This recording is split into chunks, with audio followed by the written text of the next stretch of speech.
Sejam muito bem-vindos ao nosso podcast aqui da Uninternatal Zona Norte.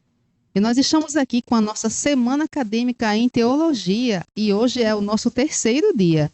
Então, chama seu amigo, aquela pessoa que gosta de teologia e fica aí juntinho que hoje você tem muito para aprender. Já segue os nossos canais lá no YouTube, lá no Instagram, marca aquele sininho para que você possa receber as notificações desse conteúdo bacana que a gente sempre traz carinhosamente para vocês. E hoje aqui na nossa terceira edição desse podcast, estamos falando aqui sobre a Reforma Protestante e suas contribuições para a teologia. E o nosso assunto de hoje vai ser Reforma e Sociedade, Ética, Cultura e Educação. E para esse momento nós trouxemos o professor, que também é teólogo, é escritor, é o professor Cláudio Ananias. Boa noite, professor. Boa noite, Jeane. Boa noite para todos os telespectadores aí do programa, né, desse podcast. Quero dizer que é uma alegria, é uma satisfação estar com vocês participando desta semana da reforma, podemos dizer assim, né, já que é a temática que está sendo trabalhada e é um tema que me interessa bastante. Eu gosto muito desse tema porque ele reflete muito sobre a teologia em si, as diferenças teológicas e as mudanças que foram feitas ao longo de todo o processo, né, de construção dessa reforma, e também pelo fato de que isso não foi algo isolado no campo da religião, mas teve também os seus desdobramentos na sociedade de uma maneira mais ampla. Até a própria questão do contexto que é histórico, político, econômico e tudo isso. Então, é um tema que sempre me interessou, porque é a junção de todas as questões da teologia com a sociedade de uma maneira geral, né? Então, estamos aqui para conversar sobre tudo isso e é um prazer. Agradeço o convite do Emerson, né, que está aí nos bastidores também. É sempre uma alegria poder contribuir com vocês e aqui com a Universidade, a Uninter. Perfeito. E você que gosta de estudar teologia, nosso polo aqui oferece teologia católica e teologia interconfessional. Então, tem teologia para todo mundo. E nós estamos aí com uma promoção bacana. Ah, é final de ano, Giane, já não é o momento, agora é a hora. Para terminar o ano assim com o pé direito, daqui a pouquinho vocês vão ver o que a gente tem reservado aí para você que ainda quer fazer e começar sua graduação esse ano. Mas vamos começar esse bate-papo, aproveitar aqui o professor Ananias, que tem muito a contribuir conosco. E a nossa primeira pergunta, professor, vai ser acerca dos princípios da reforma. Como eles moldaram a nova visão de ética e responsabilidade individual? Bom, quando a gente fala na reforma, pensando nessa palavra ética, fazendo essa junção, né, com a palavra ética, nós estamos querendo refletir sobre a questão comportamental, né, a questão da conduta. A ética diz respeito à conduta do indivíduo, né, a conduta do ser. E a reforma ela trouxe uma contribuição nesse âmbito, no sentido de que houve um direcionamento ético, eu posso falar assim, para o indivíduo. De maneira que a gente tem aí, pelo menos, eu poderia falar em autonomia, poderia falar em responsabilidade, né? Em individualidade ou em independência. Então, a ética nesse sentido de agora nós pensarmos no indivíduo enquanto ser ético e por que fazer essa ênfase no indivíduo. Porque quando a gente fala em autonomia, nós estamos falando na pessoa que tem a sua própria prerrogativa moral para a ação. E isso não acontecia naquele momento do período medieval, uma vez que era uma autoridade eclesiástica, no caso a igreja, quem estava, digamos assim, ditando as normas, né? Ditando as regras da convivência.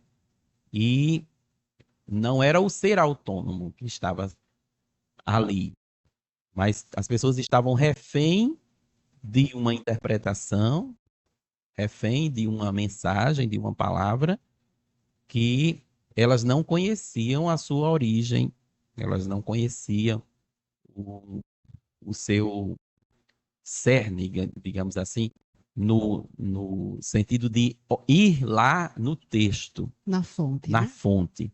Então, eram reféns de quem tinha esse conhecimento. A gente está falando aqui de um contexto religioso em que a Bíblia ela só era pronunciada em latim, né? As cópias que se tinham eram em latim, e os padres, né, os clérigos é quem liam para o povo, faziam a interpretação e diziam ao povo o que era, que deveria ser, né? Então, quando você fala assim, princípios da reforma, né, contribuindo nesse âmbito ético, aí é porque a partir agora de uma nova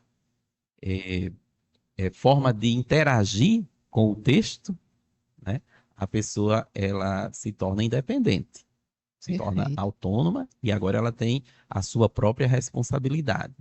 perfeito, professor. E nós podemos afirmar que a ideia de vocação, defendida pelos reformadores, transformou o modo de enxergar o trabalho e a cidadania, e de que forma a ética protestante influenciou no desenvolvimento social e econômico das nações ocidentais. Aqui tem uma coisa interessante, porque na primeira pergunta você usou a palavra ética, né? E agora, de novo, está usando a palavra ética. Só que você traz junto com essa palavra uma outra que é cara para a reforma, que é a palavra vocação, né? E o que seria a vocação? A vocação ela tem a ver com aquilo que a pessoa está para realizar, né? É o seu trabalho no mundo, podemos colocar dessa forma. É, mas aí nós temos uma postura em relação à vida cotidiana, à vida secular, digamos, nessa forma, vida secular, porque pode-se fazer uma distinção para explicar essa modificação ética e de vocação com a dicotomia que era feita entre sagrado e secular. Na verdade, a palavra que se utilizava nem era secular, né? Em alguns contextos era profano, né? Aquilo que não era sagrado era profano, né? E profano aqui não no sentido de profanação puramente, mas no sentido de que não era sagrado, né? Se não está dentro de um contexto religioso, né, com todo o rigor, a cerimônia, o ritual, então é profano, né? Essa dicotomia da vida ocorria naquele momento, né? E isso também é fruto de uma interpretação que está presente nos textos de Tomás de Aquino, um doutor da igreja, que é a questão da natureza e graça. Há essa diferença, né, entre o mundo natural, né, e o mundo da graça. O mundo natural seria este mundo do cotidiano, né, do secular, do Uhum. trabalho, da agricultura, do comércio, podemos colocar também da arte, né, essa vida que é a vida comum. E o mundo da graça, ele já seria o mundo do mosteiro, o mundo da igreja, o mundo da liturgia, o mundo bíblico, o mundo da devoção. Né? Essa diferença, então, entre os dois mundos. Uhum. Este, portanto, é o contexto medieval. E as pessoas estavam vivendo a partir desta interpretação da vida.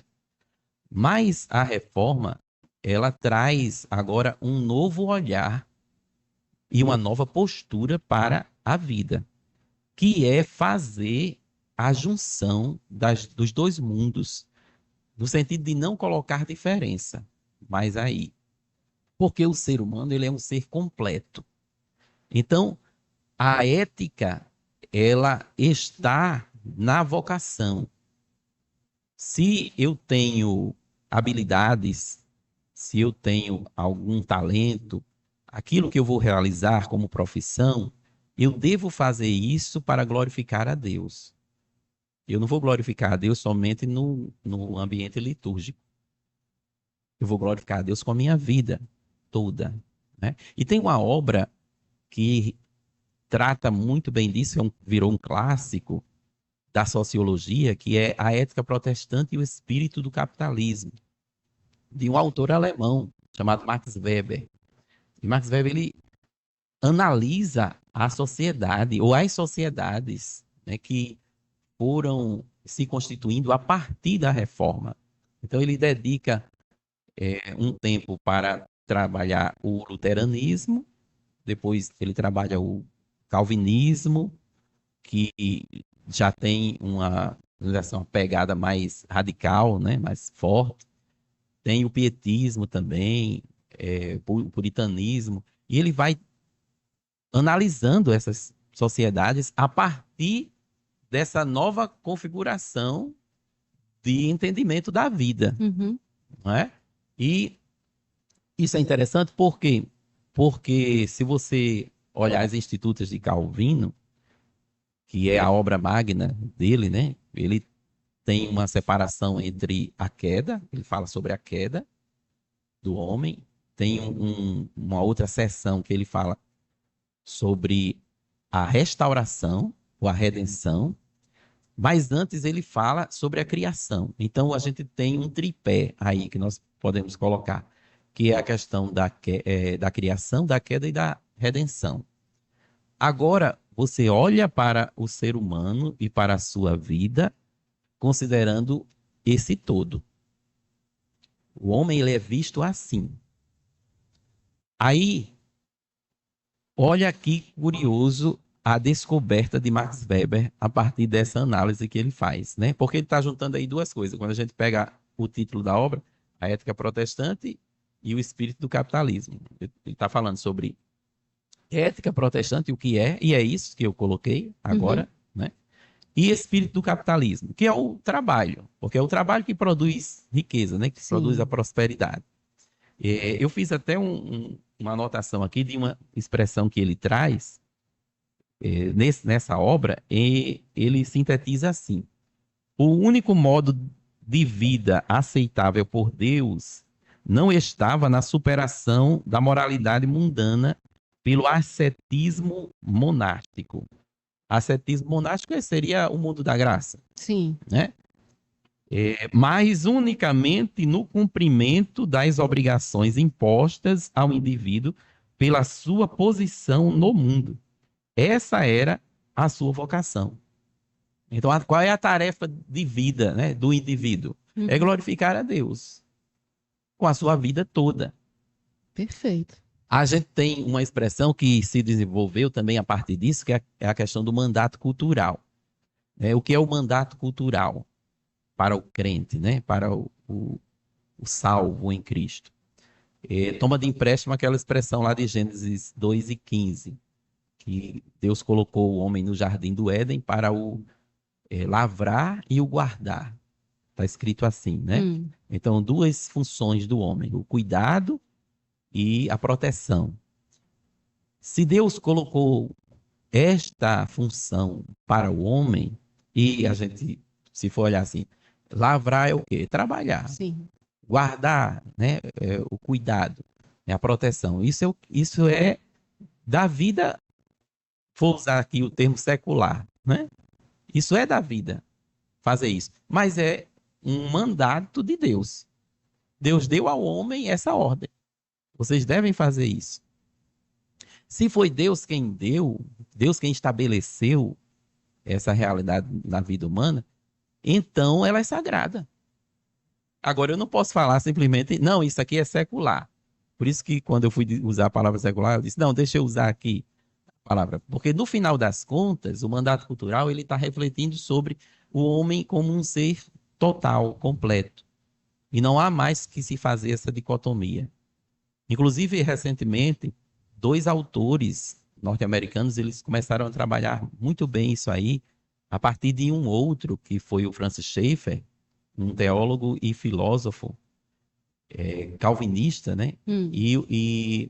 O Charles Colson e a Nancy Pearcey, eles começaram a refletir sobre essas questões e escreveram o livro E Agora Como Viveremos, onde eles fazem um alerta e um clamor mesmo, para um chamado para que a comunidade evangélica, a comunidade cristã, ela reflita sobre esse legado, né, que é um legado da reforma.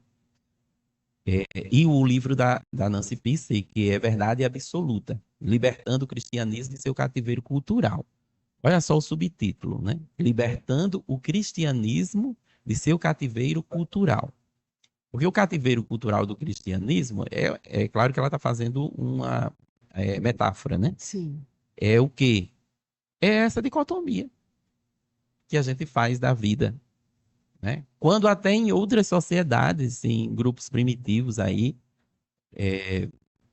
como as comunidades indígenas, não existe essa distinção. A vida é feita, é vivida de uma maneira completa, só, sem fazer diferença entre, não, agora eu vou para a igreja, agora eu vou adorar a Deus, e antes eu vou trabalhar, né? Vou estudar. Então, veja que legado a reforma nos trouxe nessa reflexão sobre essa questão de ética e de vocação. Inclusive, tem um outro livro interessante que ela faz alusão, a Nancy Pearcey, quando está tratando disso, que tem um título curioso. O título do livro é Adoro Segunda-feira. É bem curioso mesmo. Não é? Mas por quê? É um título para chamar a atenção, para instigar você, né? Porque a gente gosta do domingo, porque o domingo é onde a gente está na igreja, o domingo é uma programação diferente e tal. E a segunda-feira já passa a ideia de trabalho, de labor, de sacrifício, né? Verdade. De distanciamento, né? Daquele deslumbrar do culto, né? Então, eu acho interessante refletir sobre isso que a reforma trouxe. E aí ele faz a conclusão do seu texto, o Max Weber, né, na Ética Protestante do Espírito do Capitalismo, trazendo a evidência de que as comunidades protestantes, a partir de então, elas prosperaram mais do que as comunidades católicas. Agora, isso precisa ficar assim claro que ele está falando de uma postura ética religiosa. Ele não está querendo dizer que essa postura ética religiosa é um método de enriquecer. Porque tem gente que vai interpretar, né, de outras maneiras. Dizer que não, isso aí é uma proposta para... Portanto, o calvinismo trouxe uma ideia de como você prosperar, né? Não. Ele está dizendo que o trabalho também faz parte de glorificar a Deus. E se eu tenho que viver a minha vida completa, então eu vou trabalhar. Obviamente que tem desdobramentos aí, sabe? Tanto no âmbito teológico como sociológico, e às vezes as pessoas ficam escorregando em casca de banana, porque quer dizer uma coisa que não foi dito por Calvino, né? Engraçado, os três convidados dessa semana fizeram os mesmos comentários acerca de viver a vida completa, sem essa distinção. Isso foi trazido já durante os 3 dias aqui. Né? E a gente aprende que a ética reformada uniu fé e ação, lembrando que o trabalho, a honestidade e o serviço são expressões práticas da espiritualidade. E aqui na Uninter, cursos como filosofia, administração e gestão pública ajudam a compreender como valores éticos moldam comportamento e políticas sociais. Professor, agora a gente vai aqui para o bloco 2. Eu queria só, antes porque eu me lembrei também de um outro detalhezinho. Sim. Que tem a ver com essa questão de não confundir a ideia de vocação, que está presente lá no texto de Calvino, né, de Lutero e tal, com a motivação capitalista em si, né? Porque o próprio Max Weber, ele faz uma observação sobre isso quando ele diz assim, a divisão do trabalho força cada indivíduo a trabalhar para os outros. É a questão do amor fraternal, né? Que trabalhar dentro da vocação é uma expressão externa do amor fraternal. Isso seria a ética protestante, né? Aí ele diz que essa é uma visão ingênua em contraste com Adam Smith, porque Adam Smith ele é o- um dos pais do liberalismo, né? Aquela obra clássica dele que é A Riqueza das Nações. E na Riqueza das Nações ele diz assim, uma citação do próprio Adam Smith. Não é da benevolência do açougueiro, do cervejeiro e do padeiro que esperamos o nosso jantar, mas de sua consideração para com seu próprio interesse. Dirigimos-nos não à sua humanidade, mas ao seu amor próprio. Quer dizer, ele está refletindo sobre o que é que motiva a pessoa, né, a investir, a empreender e ir para o mundo do comércio, né, da mercadoria, da troca e tal. E ele está interessado nele mesmo, obviamente na sua riqueza, né, na sua prosperidade. E as pessoas que vão atrás dele, né, com o que ele tem a oferecer, o pão, né, a carne, elas não estão esperando dele a benevolência, estão esperando dele o interesse próprio dele, né? E assim é que há a dinâmica do mercado, né? O do capital, ele vai funcionar dessa forma. Agora observem, naquela ideia de vocação, esse trabalho ele faz parte da vida como um todo. Então é as duas coisas que estão se confundindo aí. Se confundindo não, se fundindo, né? E aí uma sociedade protestante, ela necessariamente terá mais prosperidade por causa dessa fusão de uma ética com um espírito, de uma ética protestante com um espírito capitalista. Percebe? Interessante. Aí você olha para exemplos disso aí, né? Eu vou ficar só em dois. Os Estados Unidos colonizados por uma nação protestante, a Inglaterra, né? O Reino Unido. O Brasil colonizado por Portugal, um país católico. Né? Então, tem tudo a ver a ideia que ele estava trazendo ali, né? Na sua reflexão sociológica. Entendi. Professor, a gente vai agora falar sobre educação como um legado da reforma. Sim, Bem a sua área, né? também. Porque a educação foi uma das grandes bandeiras da reforma e como o incentivo à leitura da Bíblia impulsionou a alfabetização e a criação das escolas. Aqui é interessante porque a Bíblia, eu comecei falando que a Bíblia ela não estava no vernáculo, né? Ela não estava na língua do povo. E a proposta da reforma é justamente entregar a Bíblia para a população, é dar a Bíblia para o povo. Mas aí, como é que eu vou dar um livro para as pessoas lerem se elas não são alfabetizadas? Não é isso? Lutero traduziu o Novo Testamento, né, em 3 meses lá, quando ele estava confinado, depois que ele foi sequestrado, entre aspas, né, pelo príncipe Sim. lá da Saxônia, e ficou ali, que foi uma providência, né, divina, nós entendemos assim, e ele faz a tradução para o alemão, a língua vernácula, né, a língua do povo. Mas o povo não tem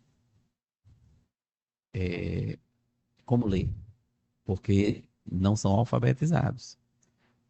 Então, a educação ela se apresenta aí como alternativa. E o interessante disso é porque quando a gente fala na reforma, a gente sempre lembra de Lutero, que foi o principal, né, personagem, e lembra de Calvino, que foi o outro personagem que depois radicalizou, né, e transformou mesmo o mundo com a pregação espírito reformador, né, dessa doutrina. Mas tem um nome aí que era assim com Lutero, amigo, que é o Felipe Melanchthon. E o Felipe Melanchthon, ele é, a gente pode dizer assim, o intelectual da reforma, sabe? O teólogo, A cabeça o pensante, né? acadêmico, isso, o organizador, o sistematizador da reforma. Alguém diz assim que enquanto Lutero é o fogo, Melanchthon é o ouro. É, um é a fé, o outro é a razão, né? Um está eufórico, mais agressivo, e o outro está mais reflexivo. E o Felipe Melanchthon, ele era um erudito, um doutor, né? E um doutor precoce, a gente pode colocar assim, porque a formação que existia na época era assim, para você se tornar uma pessoa de um grau acadêmico que hoje nós chamamos de superior, fazendo um curso, né, superior, como a universidade oferece, você precisava vencer uma outra etapa, assim como nós precisamos vencer, considerando o ensino fundamental e o ensino médio, né? E lá era uma formação em artes. Você tinha que ser primeiro formado em artes. Agora, que artes? As 7 artes liberais, que eram divididas entre o trivium e o quadrivium, né? O trivium era o triplo caminho e o quadrivium, o quádruplo caminho. No triplo caminho, havia as disciplinas de gramática, de lógica e de retórica. Quer dizer, aprender a língua, né, a leitura, a escrita, depois aprender a argumentar, a pensar, pensamento correto, a reflexão, e em seguida a retórica, que era a comunicação de tudo isso aí. Depois você ia para o quadrivium, que era a aritmética, a geometria, a música e a cosmologia, ou astronomia.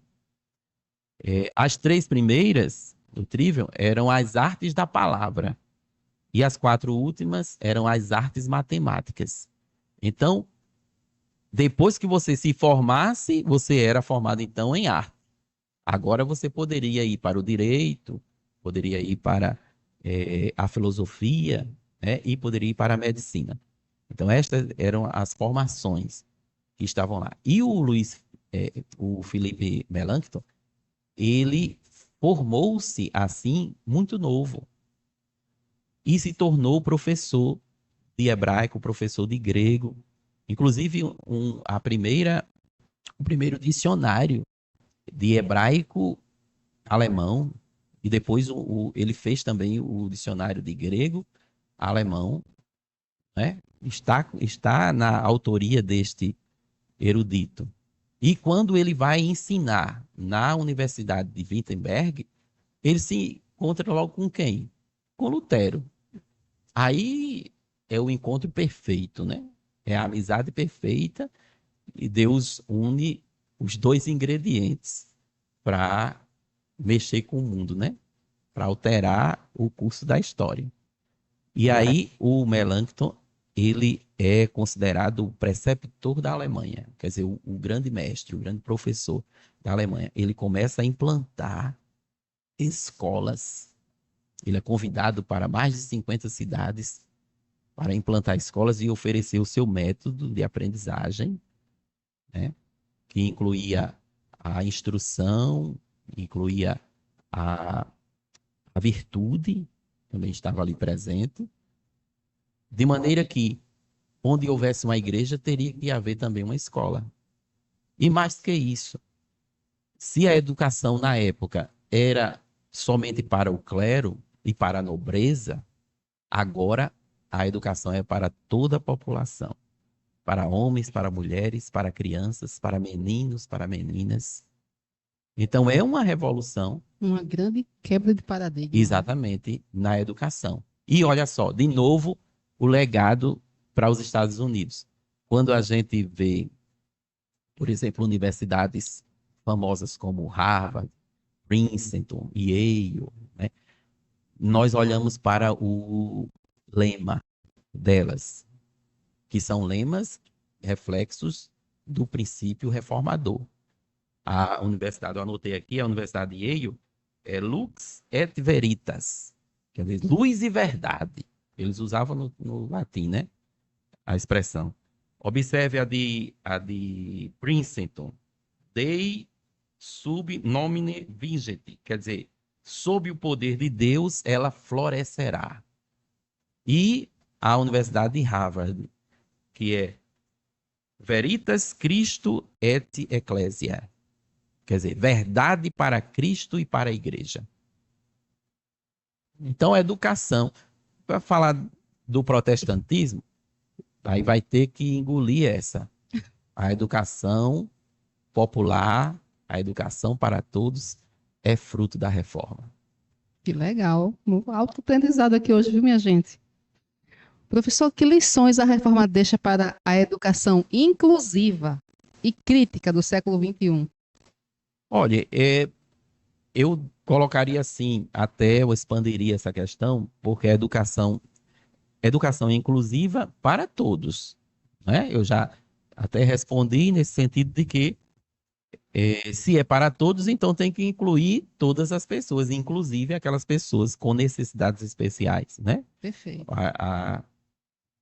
Chama PNE, né? Ou PCD, pessoa com necessidade, com deficiência, pessoa com algum grau de dificuldade, seja cognitivo, seja de outro tipo, mas se é educação para todos, então essas pessoas também estarão inclusas no processo educativo, né? Agora, eu acrescentaria aqui o fato de que a educação, para ela incluir, ela precisa ser dada completa.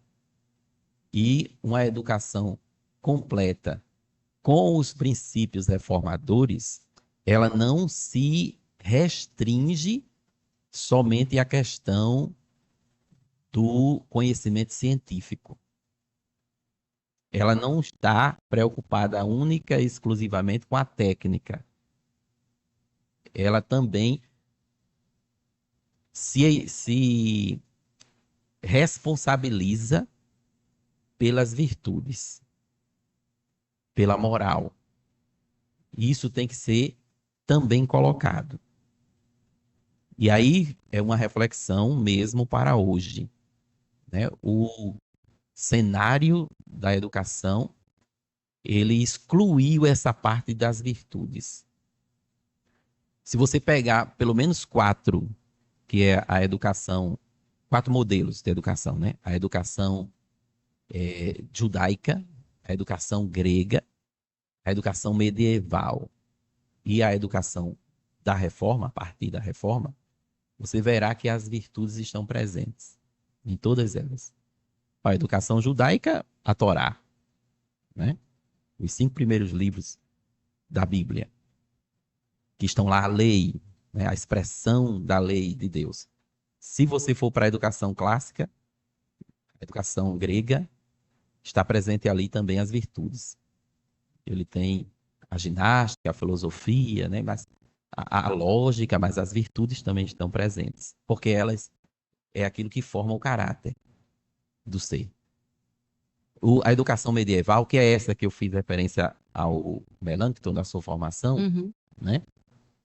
Além das 7 artes liberais, estavam inclusas as virtudes, que a Igreja Católica até ela separa entre virtudes teologais e virtudes cardeais, né? As virtudes teologais são aquelas 3 que está no capítulo 13 de 1 aos Coríntios, a fé, a esperança e o amor, que são aquelas que vêm de Deus, diretamente de Deus, né?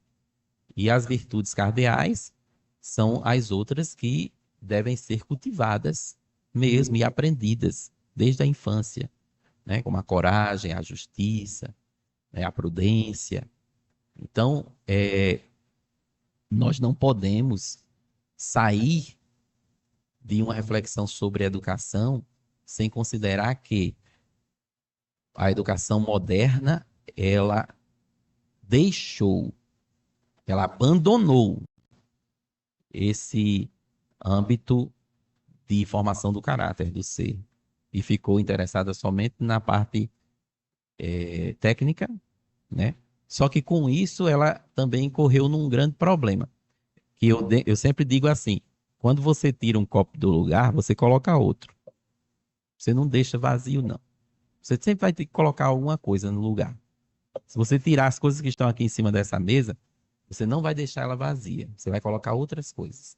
Então, se as virtudes foram retiradas, outras coisas entraram.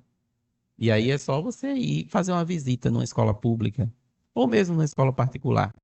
Aí você verá o que é que está no lugar. Preocupante. Gente, a reforma fez da educação um caminho para a liberdade espiritual, intelectual e social.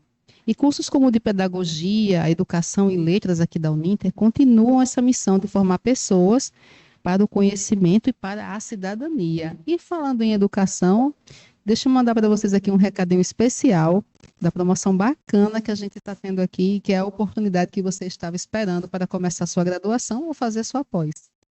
Esquenta Black Week Uninter. É o menor preço do ano, com oportunidades em dobro. Faça uma graduação e ganhe uma pós. Inscreva-se já. Uninter.com. Viu só? Você faz a sua graduação e ganha uma pós, ou faz uma pós e ganha outra. É a oportunidade de outra que você estava esperando para terminar o ano com o pé direito. E vamos aqui voltar, aproveitar que o nosso professor, que a aula de hoje está muito interessante, e vamos falar, professor Ananias, agora sobre a influência cultural e artística da reforma. Sim. Vamos lá, como a reforma influenciou a produção cultural, literária e artística da época? É possível identificar traços da mentalidade reformadora na arte, na música e na literatura moderna? Sim, porque quando a gente fala assim em produção artística, quando a gente fala em arte ou em estética, a filosofia de Platão já dizia que era uma cópia, né? A arte era uma cópia. O que era a arte? Era a cópia do mundo, Sim, né? faz sentido. Agora é uma cópia do mundo, mas de que mundo? Para ele é do mundo sensível, porque existe o mundo inteligível, né? Na sua filosofia, que era o mundo das ideias, o mundo transcendente, né? E o mundo físico, ele já seria uma cópia do mundo inteligível, né? E a arte já é uma cópia do mundo, então é uma cópia da cópia, né? Agora observe, se é uma produção que está se baseando em algo anterior, então toda produção artística, toda manifestação artística, ela será reflexo de uma cosmovisão, de uma visão de mundo. Então a reforma, ela também trouxe essa influência na arte. A gente fala assim na arte, a gente está pensando aqui, como você bem colocou aí, literatura, música, pintura, né? Escultura, desenho, tudo isso está dentro das expressões artísticas, né? E aí tem um livro, inclusive, muito bom que fala sobre isso, que é um livro do Rockmaker, intitulado A Arte Moderna e a Morte de uma Cultura. E ele vai analisando muitas pinturas. Ele se dedica mais à parte mesmo da arte visual, né? Da pintura. E ele destaca que, como é reflexo de uma visão de mundo, começa-se a haver um distanciamento das ideias bíblicas, né, da moral cristã, de uma reflexão religiosa para uma consideração mais racionalista, mais humanista, mais moderna. Por isso a arte moderna é a morte de uma cultura, né, que é esta cultura cristã. Mas ele cita o caso, em alguns momentos, de um pintor protestante holandês, o Rembrandt, né, que nas suas pinturas, embora ele esteja em um contexto em que essa mudança está ocorrendo, ele mantém. Então ele tem uma pintura sobre, por exemplo, o filho pródigo. Ele tem uma pintura sobre, acho que as três cruzes, onde Jesus está presente lá, né? Na sua arte. Então, na pintura a gente pode trazer esse exemplo de uma influência do pensamento bíblico, né, e reformador. No caso da literatura, também, o texto do João Bunyan, ele se expande ali e alcança a sociedade, tornando-se o texto mais lido, né? O Peregrino, estou falando do Peregrino, de João Bunyan. O Jonathan Edwards também, com as suas preleções, tem aquela pregação famosa, né? Pecadores nas mãos de um Deus irado. As próprias institutas de Calvino e a produção teológica, né? Ela é uma produção literária. Mas tem um pensador, um escritor de romance, digamos assim, de histórias infanto-juvenis, que também reflete muito isso, que ele era anglicano, né? E o anglicanismo é também um desdobramento da reforma, que é o C.S. Lewis, né? C.S. Lewis, ele escreveu tanto sobre ficção, como as Crônicas de Nárnia, que é a obra famosa dele, são 7 crônicas, onde ele cria um mundo com os seus personagens e os valores cristãos estão lá dentro, né? Na fala, nos acontecimentos. Então ele está trazendo uma apologética, que é uma defesa da fé cristã, a partir daquele texto ficcional. E também as suas obras mais filosóficas, né? Como o Cristianismo Puro e Simples, que tenta fazer uma síntese do cristianismo na sua essência em relação à moralidade e também às doutrinas das virtudes, né? Então, acho que tem muita coisa também no âmbito literário que a reforma influenciou. Mas você também colocou na sua pergunta a música, né? E acho que a música, ela sofreu uma grande influência. Primeiro, por quê? Porque tanto no sentido educacional, de trazer a educação para todos, a música também foi algo para todos. Uma vez que Lutero introduz o canto congregacional.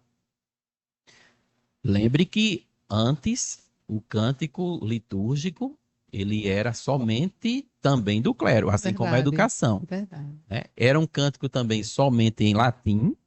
A gente tem os cantochões, né? Que é o canto gregoriano, recebe o nome, inclusive, por causa do Papa, né? Gregório. Que são músicas belíssimas, né? Chama cantochão porque é uma melodia base que está ali presente, né? E quando é cantado em latim, Agnus Dei, aí ele faz uma melodia com essa letra, né? Kyrie eleison, o Glória, o Aleluia, o Amém e tal. São músicas belíssimas, mas eram destinadas somente ao clero na liturgia.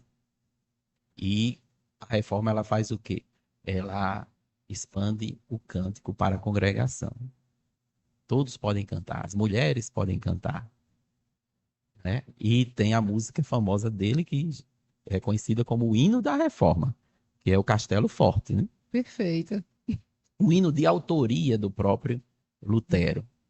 E quando a gente vai para a música clássica, né, que essa é a expressão artística máxima da música, são as músicas clássicas. Quando a gente fala clássica, é música erudita, né? Música de sala de concerto. Compositores como Handel, que escreveu oratórios, cantatas. Tem uma cantata famosa de Handel, que é o Messias, e é nessa cantata que está aquela música Aleluia, a gente chama Aleluia de Handel. Aleluia. Né? Era um compositor protestante e luterano. Um outro, Johann Sebastian Bach, talvez o maior músico de todos os tempos. Bach assinava as composições dele com a sigla SDG. SDG é a última das 5 solas. O legado da reforma no âmbito doutrinário sola scriptura, solus Christus, sola fide, sola gratia e soli deo gloria. Então Bach colocava lá no final da partitura, soli deo gloria. Era um compositor também luterano, né? E Bach escreveu muitas cantatas, muitos oratórios, que são composições para serem cantadas no culto, na igreja, naquele momento lá. E tem uma curiosidade sobre Bach, em relação à composição dele, porque Bach, ele era um compositor luterano, inclusive um grande admirador de Lutero, está na biografia dele, mas havia um tipo de composição que era chamada de missa. A missa, ela não era só o culto católico, né? A missa, ela se tornou também um tipo de composição. Os grandes compositores, eles deveriam compor missas. Era um estilo composicional, não é? Esses grandes compositores, todos eles têm missa. Beethoven tem uma missa, Mozart tem missa, Mendelssohn, vários compositores. E aí Bach queria se candidatou a um cargo, né, de músico, e para isso ele precisava compor uma missa. Mas a missa, ela é uma composição com aquelas partes da liturgia do culto católico. Né? Tem o Kyrie eleison, como eu falei, tem o Agnus Dei, tem o Glória, tem o Amém, né? Todas essas partes. Então, Bach, ele escreve uma missa, tornou a missa famosa, a missa em si menor, de Johann Sebastian Bach. Quando você vai escutar o Kyrie, por exemplo, o Kyrie dessa missa, a destreza composicional, a genialidade dele está ali presente, e os críticos musicais, quando ouvem aquilo, dizem: essa missa é protestante. Porque o espírito, né, protestante está presente no compositor. Não tem como desassociar. Né? Fica até uma dica aí para o pessoal depois pesquisar o Kyrie de Bach, né? Ou se não, a missa completa. Né? Se tiver à disposição para ouvir a composição toda, é isto. Fiquei então, curiosa, agora eu vou escutar. Grande contribuição, né? A reforma Muito grande. artístico. A gente nem pensa dessa forma, mas quando a gente para ouvir. Professor, qual o papel da cultura na preservação dos valores reformados hoje?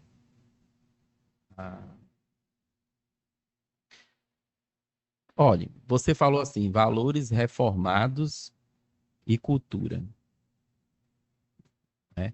Os valores reformados, como a gente começou lá no início, tem a ver com autonomia, tem a ver com liberdade, tem a ver com responsabilidade. Liberdade com responsabilidade, né? Independência das amarras de uma regra clerical, de autoridade somente da igreja, mas agora a pessoa está livre para refletir sobre a sua vida, tendo as virtudes presentes em tudo isso. E aí você precisa pegar todo esse legado de valores e observar como é que a cultura de hoje está se comportando. Como é que os hábitos, como é que os costumes, como é que a inter-relação. E você verificará que os valores da reforma, eles foram importantes, foram necessários, eles mudaram toda uma sociedade e hoje eles precisam continuar. Alguém até já fez a brincadeira, né, de dizer assim, Lutero olhando hoje o que foi que a sua reforma fez. Né? Então, eu creio que essa pergunta ela insere essa reflexão. que os valores da reforma eles mudaram a cultura, mas eles precisam, de novo, serem observados. A gente precisa ir de novo neles. Perfeito, professor. A reforma inspirou uma cultura do pensar, do criar e do servir. A arte e fé caminharam juntas para expressar valores humanos e espirituais. Cursos como artes visuais, história e comunicação na Uninter exploram como a cultura reflete e transforma valores ao longo do tempo. Professor, agora vamos falar um pouquinho sobre política e responsabilidade social. Tá bom. Em que medida a reforma influenciou a noção moderna de liberdade e democracia? Muito bem. Teve essa influência política, né? Nessa questão mesmo, tanto da liberdade como da democracia. Tem uma carta sobre a tolerância de um filósofo britânico chamado John Locke. E nessa carta sobre a tolerância, ele está falando exatamente isso, que quem deve cuidar da conversão, a conversão ela deve ser de índole natural, espiritual, não deve ser algo imposto, né? Então, a gente tinha muito assim, quando um rei era católico, aí perseguia os protestantes. Quando assumia um rei protestante, aí perseguia os católicos, né? E a tolerância, ela é exatamente um legado da reforma nesse sentido, de que, peraí, a conversão ela deve acontecer espiritualmente e o respeito deve ocorrer.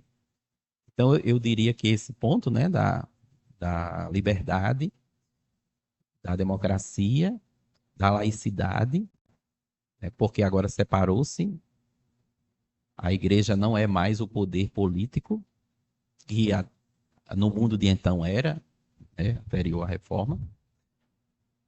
Agora você tem a diferença e as pessoas elas devem ser livres para seguir a sua crença, né? A sua confissão de fé. Agora tem um detalhe sobre tolerância interessante, que a gente precisa ter cuidado. Né? Tolerância e liberdade e democracia também. Quando eu vi essa palavra, eu lembrei de uma nota de rodapé de um dos textos do filósofo Karl Popper, que escreve lá A Sociedade Aberta e Seus Inimigos. É um texto filosófico político dele, mas ele chama a atenção para o fato que ele chama de paradoxo da democracia, paradoxo da liberdade e paradoxo da tolerância. Porque ninguém é livre absolutamente. Não existe liberdade absoluta. Você não pode dizer assim, não, você pode fazer o que você quiser. Não, tem aquela frase, né, que diz que o meu direito termina onde o seu começa e assim por diante.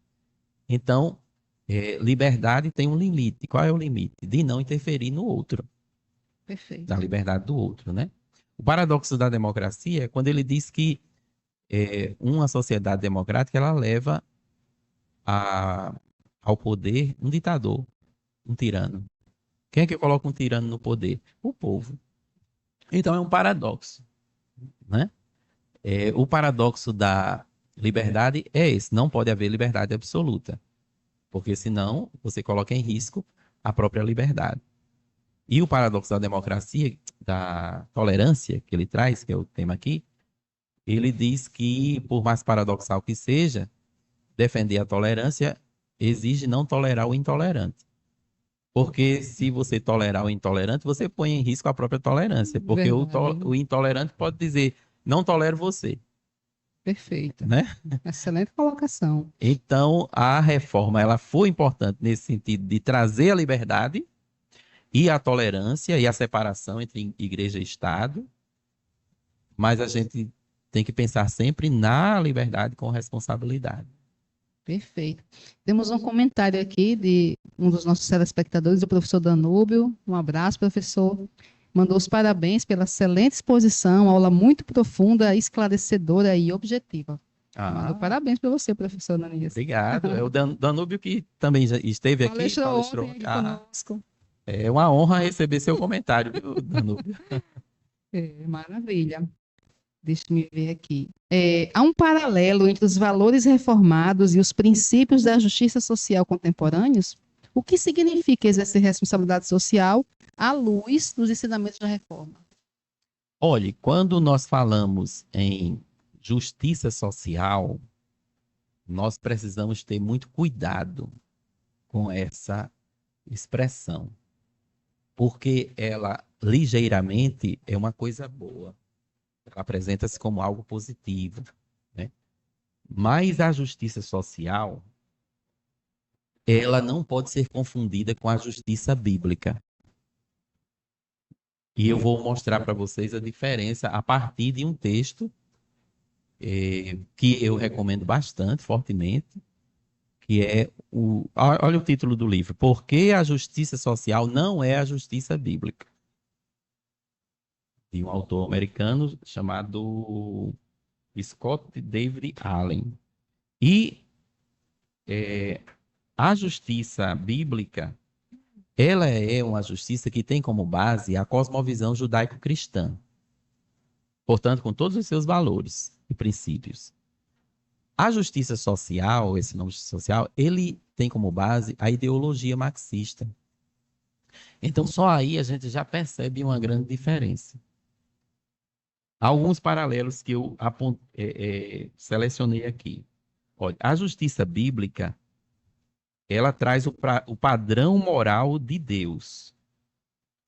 Enquanto na justiça social não existe padrão moral divino.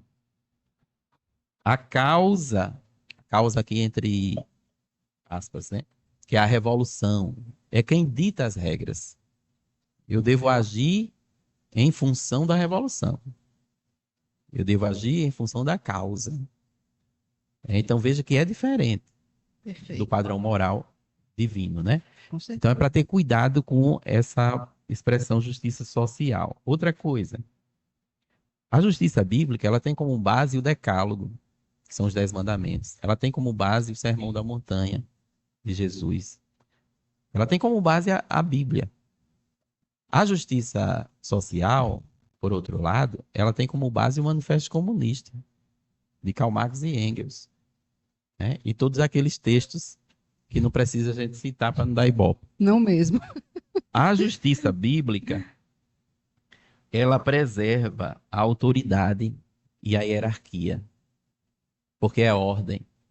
Né? A gente tem o princípio hierárquico que a gente coloca assim, ó, os filhos estão subordinados, submissos aos pais.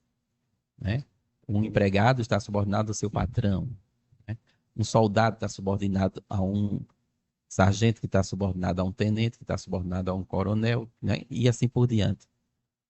Um professor está subordinado à coordenação, a coordenação está subordinada à direção da escola, a direção da escola está subordinada ao secretário de educação e assim por diante.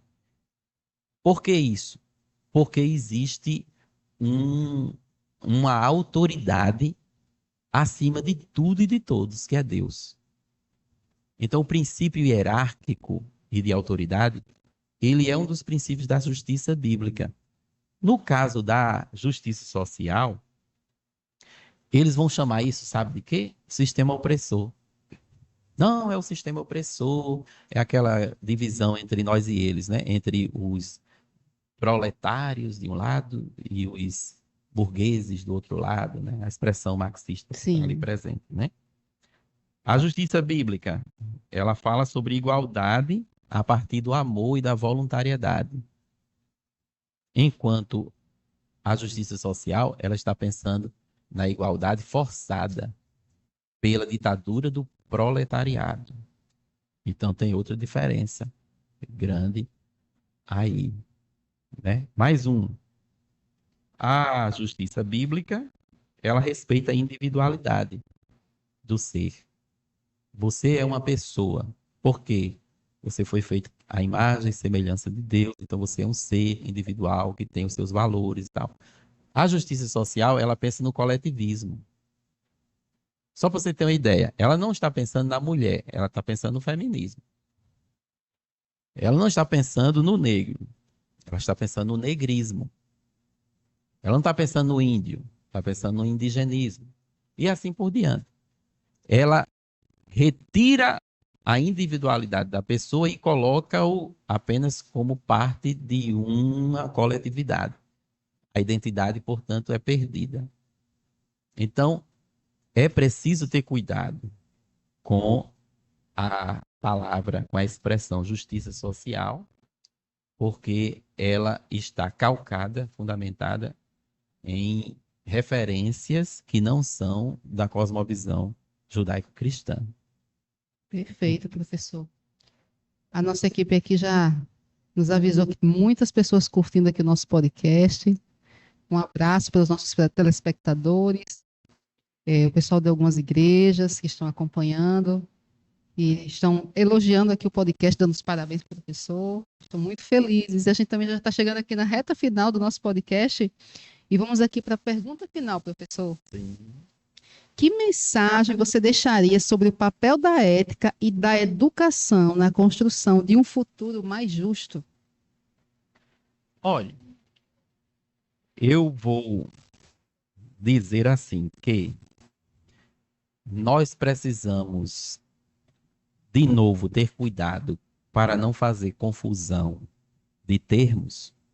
Inclusive, tem uma frase lá do livro do David Allen que eu falei, porque a justiça social não é a justiça bíblica, e que ele diz, não é bom usarmos o mesmo vocabulário se estamos usando dicionários diferentes, né? Então, às vezes você está falando uma palavra, mas a palavra não quer dizer exatamente aquilo. Então, eu deixaria o conselho para nós termos cuidado com os conceitos, no sentido de que os valores da reforma não sejam confundidos. Então, por exemplo, liberdade não pode ser confundido com libertinagem. Perfeito. Né? Reforma não pode ser confundido com revolução. Parece próximo, né? Parece. As duas palavras, mas não são a mesma coisa. Né? Reforma é mudança gradual. Revolução é substituição de algo por outro. É radical. Né? E isso já dá uma ideia para você, quando você ouvir a palavra Revolução Francesa. Né? Foi uma coisa boa? Foi não, porque foi revolução. Não foi reforma. Né? Tem um autor britânico que refletiu reflexões sobre a Revolução da França. É um texto que se tornou clássico do conservadorismo. Edmund Burke. E lá ele apontava já os problemas da Revolução, porque ela feriu os valores. Ela não estava pensando só no âmbito político, ela feriu os valores, os princípios, né? Uhum. Outra coisa, conversão não é conveniência. Também um cuidado que se deve ter. E a reforma, ela trouxe isso para a gente. Porque até então era conveniência. Lembra que quando Constantino colocou o cristianismo como religião oficial do império, as pessoas começaram a se converter? Não. Elas começaram a aderir por conveniência. Porque o imperador é crente, então você também, para ficar do lado dele. Né? Então, a diferença entre conversão e conveniência. Bom, e finalmente, eu diria que tomando aqui de empréstimo as duas figuras da reforma, Lutero e Melancton, né? Que eu falei, o fogo e o ouro, né? A mente e o coração, a emoção e o cérebro, né? É nós pensarmos no legado da reforma neste sentido também. Por quê? Porque Deus fez o ser completo. Um ser que tem emoção, um ser que tem sentimentos, um ser de fé e de crença, mas também um ser de razão, um ser que pensa, um ser que reflete. Há um livro muito bom de um americano chamado Rick Yanis, que o título também é curioso, ele diz Pentecostal de coração e mente. Veja bem, Pentecostal de coração e mente. Então eu sou da fé, mas eu também sou da razão.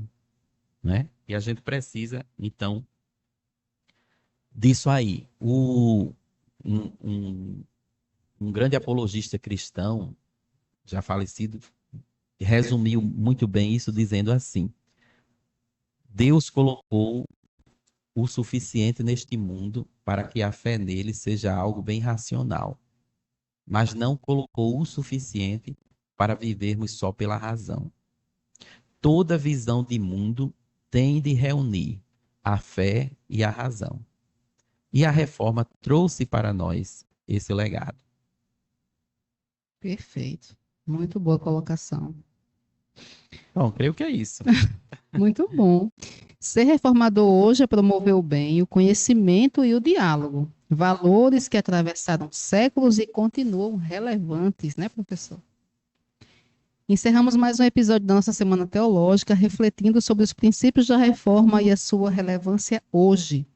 Agradecemos com carinho a presença do nosso convidado e de todos vocês que nos acompanharam. Amanhã seguimos com o terceiro episódio, onde aprenderemos um pouco mais sobre a reforma e a Bíblia, interpretação e centralidade das Escrituras. Professor Ananias, muito obrigado. Foi uma honra ter esse bate-papo com você. O prazer foi meu, né? É muito bom a gente aprender alguma coisa, né? E passar, que sabe, né? Para não ficar só na cabeça, né? Tem que alcançar os corações das pessoas. Então, eu agradeço o convite. Foi uma alegria estar aqui com toda a equipe, né? Jeane, Emerson, toda a turma aqui da Uninter. Que Deus abençoe e faça prosperar cada vez mais este trabalho. Amém. Sabemos que o professor Ananias tem um know-how para falar horas e horas, né? Mas pena que o nosso tempo é curto, a gente teve que remir aqui o tempo, mas o aprendizado ficou no nosso coração. E agradeço a você, tenha uma excelente noite, até amanhã e vem para a Uninter Zona Norte, vem ser feliz aqui.